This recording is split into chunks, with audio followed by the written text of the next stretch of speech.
Merci.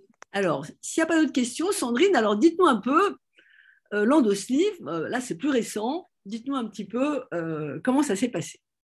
Ça s'est très bien passé. J'ai été opérée le 20. Alors, je dis opérée, je ne sais pas si on peut dire opérée, c'est une opération ou pas. Bon, voilà. Le 23 juillet, bah, écoutez, comme vous le disiez, franchement, aucun effet secondaire. Même la première semaine, très fatiguée, mais ça, c'était un peu normal. Hein. Je n'ai pas mangé pendant 3-4 jours. Franchement, très bien. Très, très bien. Je ne sais même pas quoi dire d'ailleurs. Effectivement, pour l'alimentation, effectivement, liquide, ça c'est sûr la première semaine. Je n'ai pas. Je ne mange plus de viande par contre. Oh, j'ai mon ordinateur qui se met en route. Je mange pratiquement plus de viande. Je peux plus avaler. Alors, je ne sais pas si c'est l'effet de la sleeve ou si c'est le goût que j'ai plus envie. Ça, je n'en mange plus. Pas de carence particulière, sauf mes cheveux, mais ça, je pense que c'est plutôt l'intervention qui m'a fait perdre mes cheveux. Sinon, franchement, tout va bien. Je me sens bien et j'ai surtout pas cet effet, j'ai plus cet effet de faim que j'avais avant. Voilà. Donc, je ne sais pas si c'est la sleeve, mais j'ai plus faim.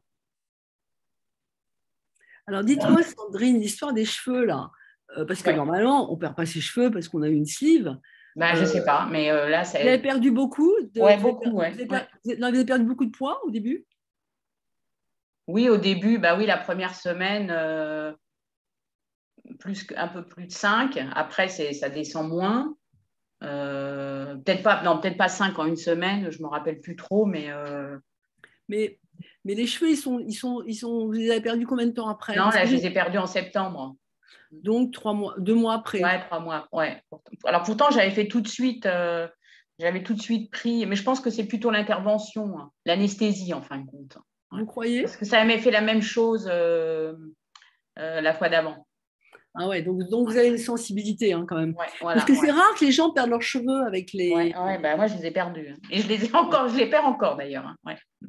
Et parce que le stress aussi, bon, peut-être le stress de l'intervention, c'est vrai quand on a un gros stress, mais pourtant l'intervention n'est pas très stressée. Non, je n'étais pas stressée, franchement. Non. Et c'est vrai que vous, je me rappelle, vous étiez particulièrement fatiguée par rapport à d'autres patients, beaucoup d'autres patients même.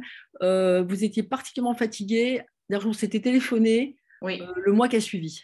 Oui, tout à fait. Hein. Ouais. Mais c'est vrai aussi, et de mémoire, je me rappelle, c'est vrai que je vous avais dit votre estomac est inflammatoire et il a saigné un peu plus. Oui, tout à fait, c'est ce que vous m'aviez dit. Vous avez dû avoir une petite anémie du fait que la procédure était plus inflammatoire et plus hémorragique. C'est ça que je m'étais dit aussi. Ouais, c'est ce que vous m'aviez dit. C'est un peu particulier. Alors après, dites-moi, au niveau du suivi, alors donc là, vous êtes suivi.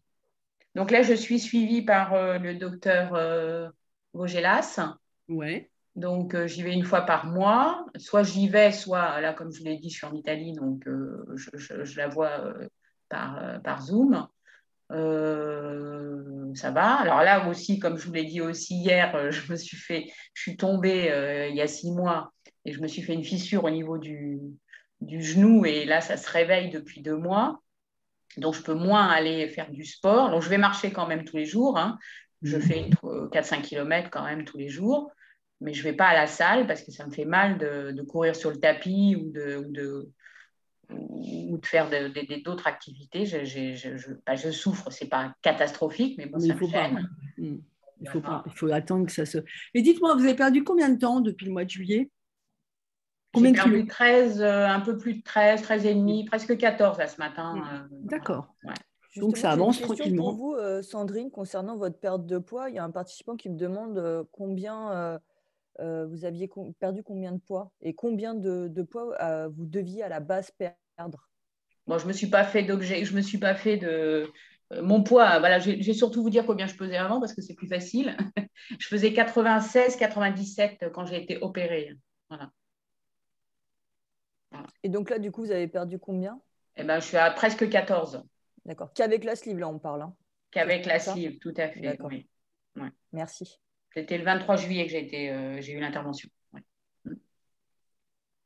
Voilà. Donc, en fait, ce que décrit très bien Sandrine, c'est qu'en fait, on perd, mais presque un peu, bon, à part la première semaine, mais un peu naturellement, quoi. Tout à fait, voilà. Vous ne restreignez pas. Non. Il y a plein de choses que je ne mange plus, mais c'est aussi par choix parce que je me suis dit, effectivement, comme on en a parlé avant, j'ai déjà fait l'expérience plusieurs fois.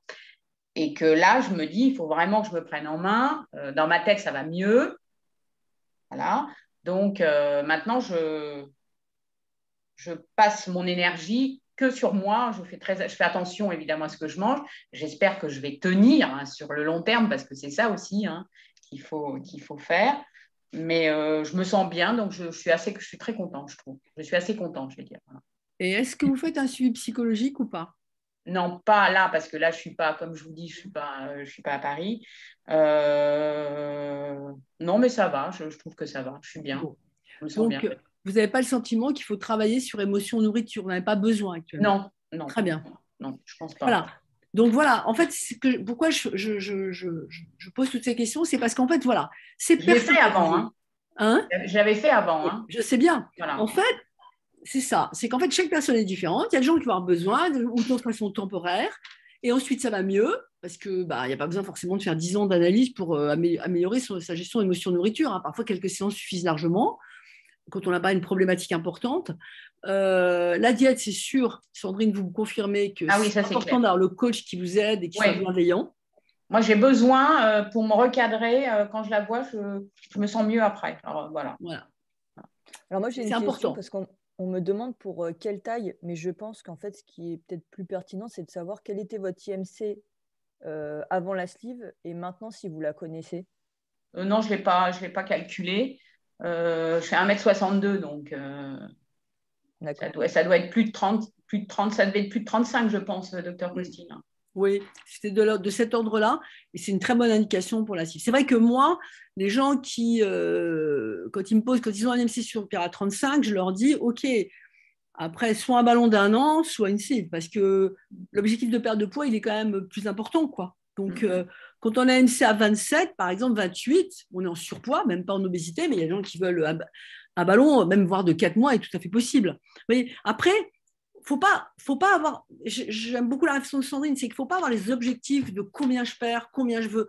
On a une envie d'eux, mais après, il faut trouver son poids de forme. Voilà. Et le poids de forme où on est bien, et dans son rapport à manger, social, alimentaire, etc., et dans son physique et dans son estime de soi.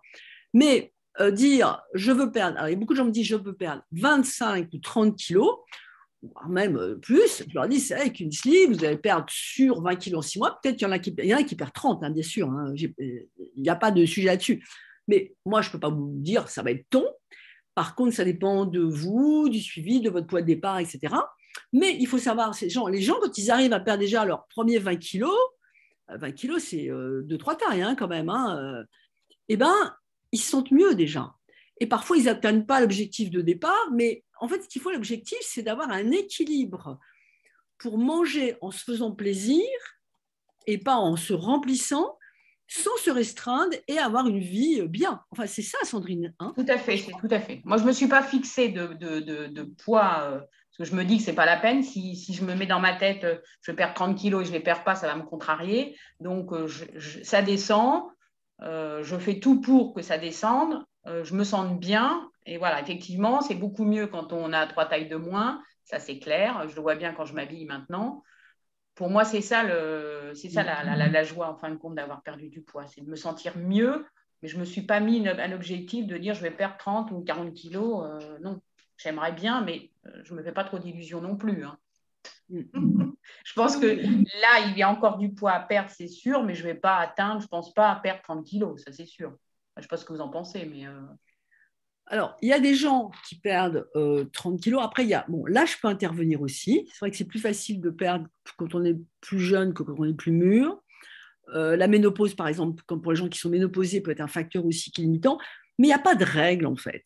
Il n'y a pas de règle. Bon, là, vous êtes aussi un petit peu limité par l'activité physique. Même si on va y revenir, on ne parle pas de sport, on parle d'activité physique, parce que vous avez un problème là. Mais c'est sûr qu'après, quand on fait un peu d'activité physique, ça aide aussi ça aide, tout à fait. à équilibrer le truc, à aller un peu plus vite. Je crois qu'il ne faut pas se donner… Et puis, je veux dire, le cerveau de chacun a, à un moment donné, une limite, qui est due à sa morphologie, aux antécédents de régime qu'on a fait, à plein de choses, en fait, Et il y a un moment donné, on a un poids de forme.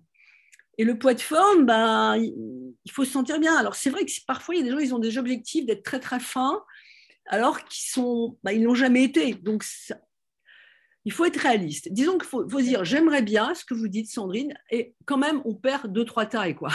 Donc, c'est quand même... bon, quand on les a déjà perdus et qu'on a rechangé la garde-robe, on est quand même hyper content. On est déjà content, tout à fait. Voilà.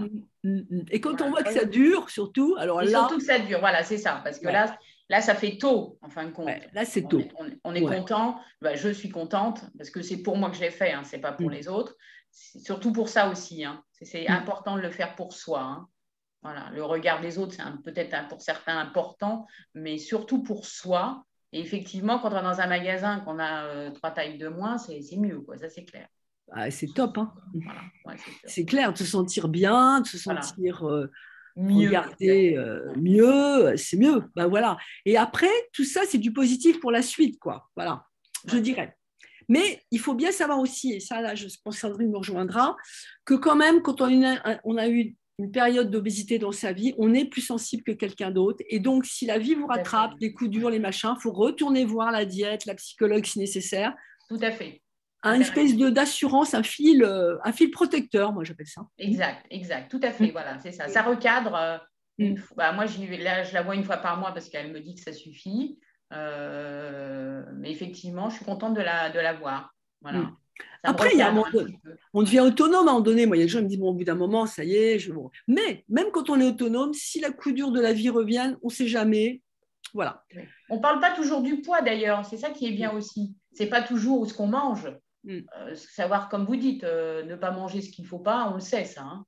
On a fait des régimes, mais ça recadre un peu et je trouve que c'est bien. C'est important, ça c'est sûr. Ouais, merci beaucoup Sandrine.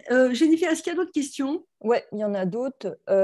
Pour vous d'ailleurs, si on a un ulcère ou un estomac fragile, est-ce qu'on peut faire une sleeve? Oui, on peut. De toute façon, dans le bilan, avant la sleeve, il y a une fibroscopie d'estomac. Hein, je ne l'ai pas précisé.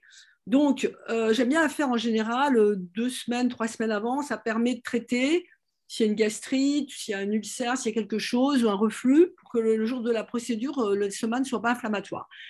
La seule contre-indication à l'endosleeve, ça serait une anatomie un peu particulière, c'est exceptionnel. Ça m'est arrivé une fois et c'était avec un ancien système qui était moins souple que celui qu'on a maintenant. Donc, j'en ai quasiment pas.